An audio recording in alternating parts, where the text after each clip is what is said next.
Let's start off by taking a look at where we are compared to yesterday. Right now, Cut Bank is 20 degrees colder than it was at 5:30 yesterday afternoon, and Havre 14 degrees colder, 16 degrees colder in Jordan. So it's pretty evident where the colder air has moved in. Billings a couple degrees cooler, but Sheridan, you're actually warmer than you were yesterday, and Cody as well, 8 degrees warmer, right out ahead of that cold front as it continues to sink through. So we switch over to our radar here this evening. You see snow showers across northern Montana, and then hints that we could see some rain through southern Montana into northern Wyoming in the short term. But as that cold air continues to surge through, we're going to start to see some changes in our overall weather pattern. Temperatures into the 30s and 40s across the region right now, as cool as 26 over in Williston, but still well above that freezing mark through southern Montana and northern Wyoming. But that's going to change very quickly as we start getting into the overnight hours of tonight. Your forecast details coming up.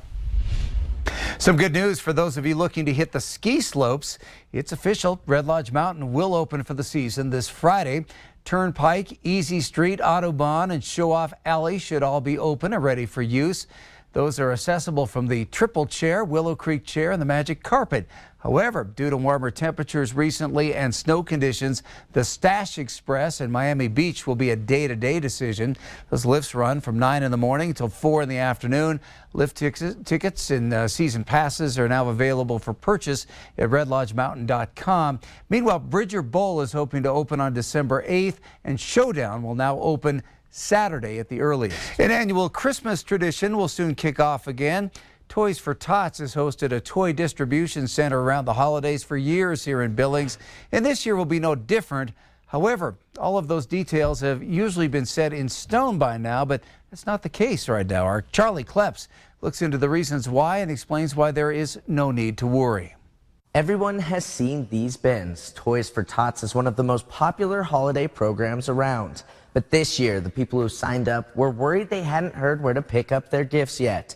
That problem has been solved, but we've been told there may be a new one. Every kid deserves a Christmas, bottom line. This year has been difficult for many, and that includes Jessica Deoweto and her family. It's just kind of our first year that we've really been struggling financially. I, reached out to Toys for Tots, put in an application for my 2 children to just have that little extra help. That application was approved, but then this week she received this email, which states that a distributing location hadn't been determined, and she started fearing the worst. But for me to know that there's other families that really, really depend on it and actually need this, it broke my heart for the other families, not necessarily mine. Fortunately, that won't be the case for long. Everything is good at the distribution for the Metro.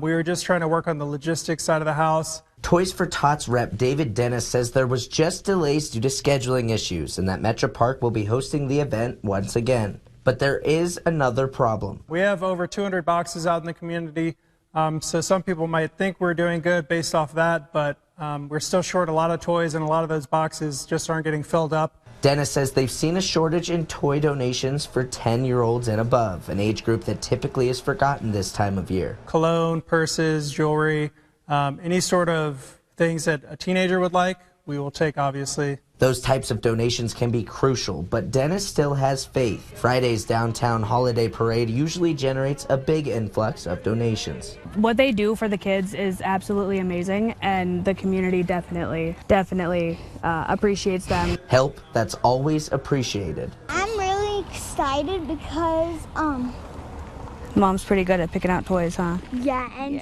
In Billings, Charlie Kleps, MTN News. Big Sky Senior Services, a Billings nonprofit that helps to support seniors live independently, is planning on sending out $25 gift cards to more than 300 seniors this holiday season. The Empty Stockings Fund allows them to purchase much needed items like clothing, food, or household items. They've seen an increase of need this year due to rising costs. Executive Director of the program, Tyler Admonson, says that these much-needed gifts will help give these seniors a sense of joy and independence for the holidays. Seniors like Beth Packard, who has gotten much-needed help from them over the years. Independence is our biggest goal with the seniors, and so the gift cards allowed them to figure out if they need food or gifts for their grandkids or stuff for themselves, like if they need new warm clothes for the winter. We've seen all the gift cards be used for pretty much anything that might help them out. I couldn't do it without the help of Big Sky. They send wonderful people to help me. They have done so many things for me, and Thanksgiving is a perfect time to say thank you. You can donate by dropping off $25 or $50 gift cards to Walmart or Albertsons. The cash or checks can also be made out to Big Sky Senior Services, or you can donate online. They're hoping to raise more than $15,000. Still ahead on tonight's MTN 530 News here on Q2, something to cheer about. Two hardened high school students taking their talents to New York, marching in the famous Macy's Thanksgiving Parade. We'll meet them. And in sports, All in the Family, a brother-sister duo who grew up in Montana's gyms, now making names for themselves at Rocky. That story coming up in just a bit. The MTN 530 News continues right after this.